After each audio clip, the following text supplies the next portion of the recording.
Hi everyone, this is River Navarro. I'm the Director of Clinical Services at Bakersfield Behavioral Healthcare Hospital.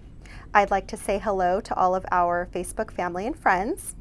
I'd also like to wish everyone a happy Wellness Wednesday. I want to talk about something a little different today. I haven't talked about this yet, but it's really, really important. And this is something that we talk with a lot of our patients about, and it's one of our themes of the day. So I believe I've mentioned that before, but I'll kind of recap and tell you what that's about. So in clinical services department, we have 14 different themes that we discuss with patients. It's on a 14-day cycle, and then it starts over. And one of our popular themes that we discuss in our groups and activities is managing grief and loss. So I thought this would be a really good time to talk about grief and loss, considering I've made many references in my videos to the pandemic, COVID-19, some of the new challenges that all of us are facing, in our personal lives, in the workplace, so on and so forth. But I want to start out by really kind of giving you a easy peasy definition of what grief is. So I want to talk about that.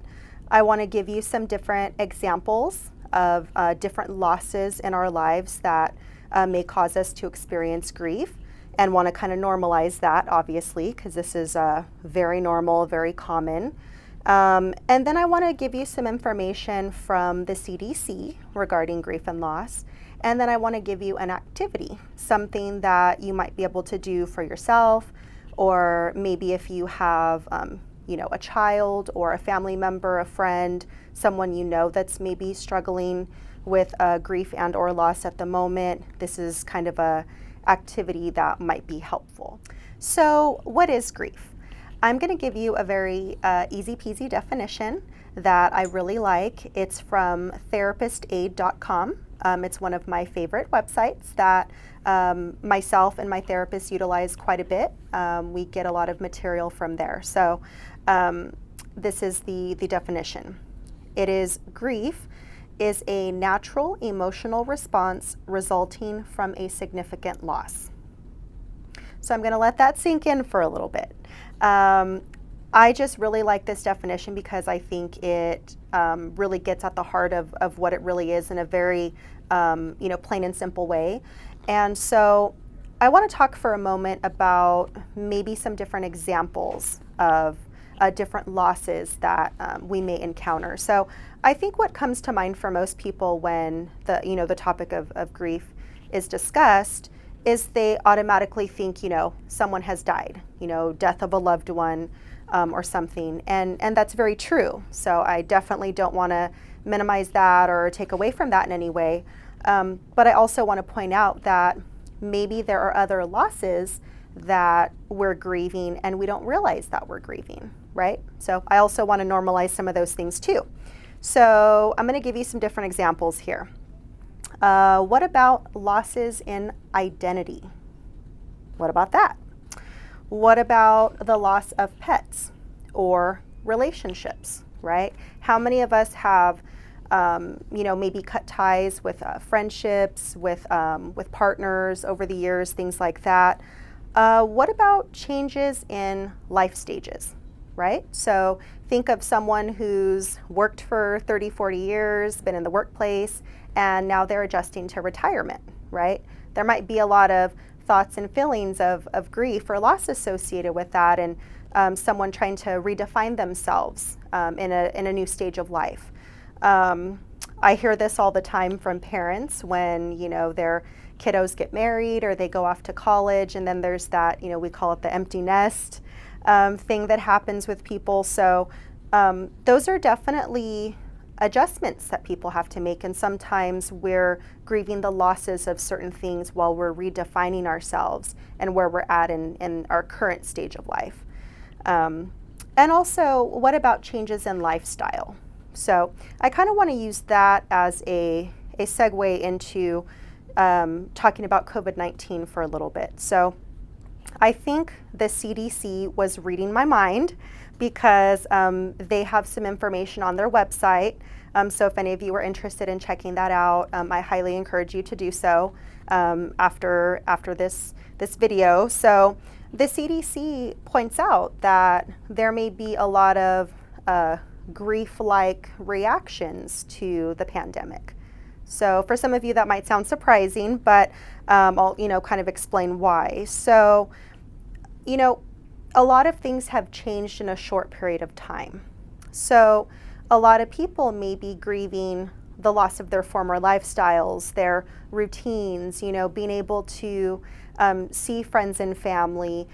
We've had to get used to kind of a new normal, so to speak. And so many of the people that I've talked to, I'm a pretty open person, so I speak directly about these things. But when I talk to people about this, it's kind of like it opens up a whole new, conversation for them to talk openly about some of, the losses or some of the things that they're struggling to accept at this point. So if any of you are feeling that way while you're watching this, I want to say I'm right in there with you. And there's a lot of other people who definitely feel the same way. And I think that, it's easier to cope when you know that there's a lot of other people that are experiencing the same emotions and the same thoughts as you, and then it's not just you, right? So I think that's really important in terms of, not feeling alone and feeling like other people are experiencing the same things at the same time. So I want to kind of, move into the different stages of grief. So the stages of grief, before I talk about that, I want to make a couple of points here. The model itself, there's 5 stages, and we always talk with our patients about this. It's, educational in nature, but I want to point out that you don't have to experience these stages in the order that I'm going to share them, okay? So this isn't a linear type experience. Every person is unique and has a very unique and individual experience with grief. So there's no one size fits all to this. And you can definitely go back and forth between the stages. You can go through them completely and then start right back over and kind of cycle. And I just want to let you know that, if as you're hearing the stages, you're like, well, wait a minute, I haven't experienced that in that order, or maybe you don't experience all of the stages. Maybe you can relate to all of it. So there's really no right or wrong here. I don't want anyone to feel like, what's wrong with me? Or, my experience hasn't aligned with that. So just keep those things in mind as I'm going through the stages. And I hope that you'll be able to relate and you'll find the information useful. So stage 1, but keep in mind, this isn't a linear thing, but we'll say first stage is denial. So I can definitely relate to this one in a lot of ways, right? A lot of times when we're struggling to accept that we're grieving, it's like, oh, don't go there. It's, it's too sensitive right now. And so there's this tendency to want to deny or minimize what's in fact happening. So very normal reaction here. The second stage is anger. So in this stage, a lot of people may find themselves being very upset, looking for someone to blame, like, why is this happening to me? Why now? And, it's never a good time to have a loss. In reality, it's never going to be a good time. It's never fun to grieve, right? But it's one of those natural emotional processes that we have to work through in our own time. So if you're feeling angry or upset, I can totally relate. Third stage, bargaining. So I've heard a lot of people talk about this in therapy over the years and in my personal life. And I've had people tell me things like, I have this family member in the hospital and, I've been bargaining with God. It's, if you, don't take this person from me, I'll do this, that, I'll do whatever you want, God, right? So there's this conversation, this dialogue occurring where, they may be bargaining. And you can bargain in other ways as well. So it's really trying to change or delay the loss from occurring. That's all bargaining is. So that can take shape and form in a lot of different ways, but it's very common. Fourth stage, depression. So once you've come to the conclusion that you've in fact, a loss has occurred, now you're struggling to accept that, and there may be feelings of sadness, depression associated with that. There may be hopelessness. There may be kind of, what's the point to life, or what's the point of all this? Or maybe just thoughts of not really knowing how to move on from the loss, or not sure of kind of what direction to go in, or not knowing if you're ever able to heal. There can be anxiety that goes along with that. I know I can make up stuff in my head all the time and make something, 100 times worse. So if you're experiencing anything like that, I definitely encourage you to, speak to someone about that, whether it's someone you feel comfortable with, a safe person, or, obviously a mental health professional can listen and give you the support that you need. And the final stage is acceptance. So this is when you've come to the conclusion that, maybe it's not perfect, but that everything's going to be okay, right? You have some type of sense of peace or security that you've accepted the loss, and, you're kind of moving on in some way from that. It doesn't mean that the loss goes away, or the pain goes away, or any of the emotions go away, right? It just means that you can manage them in a way that allows you to still move forward. Okay, so moving on from the stages of grief. The last thing I want to talk about is a kind of an activity that you can do. You can do this by yourself. You can suggest this to, a friend.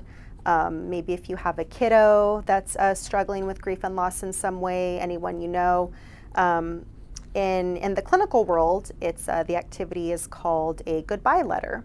So you can also find this worksheet on therapistaid.com, as well as the definition of grief that I talked about earlier. So the idea of the goodbye letter is to reference something that you've lost. So remember, it can be a person, it can be a pet, it could be a certain type of relationship that you've lost. It could be loss of your lifestyle or identity, or something beyond that. One of my therapists today made a really good point, because we were talking about grief and loss, and she said that she often tells our teenagers here in treatment that you can even apply grief to a concept like loss of love, loss of freedom, loss of whatever that is. And I thought that was a really interesting take on grief loss, so I just had to throw that in there. So as you're going through the activity, I'll share some of the sentences. It's basically a sentence completion activity. So if you have your worksheet in front of you from the website, you're basically addressing the letter to the person, thing, identity, concept, lifestyle, change in stages of life, issue. You're addressing it to them specifically. So I'll just give you a couple examples from the form. Of course, I encourage you to check this out online. So the first sentence is, I am saying goodbye because, and then you fill it in. Okay? Another example. Saying goodbye makes me feel. Complete the rest of your sentence. And I really like this one. I will always remember the rest of your sentence, right? So these are just some of the sentences here that you can fill in kind of, at your own discretion and leisure, in helping you cope with some type of loss. So that's all I have for today on grief and loss. I hope you found this information useful. I look forward to presenting more information to you, and I hope everyone has a great day. Bye.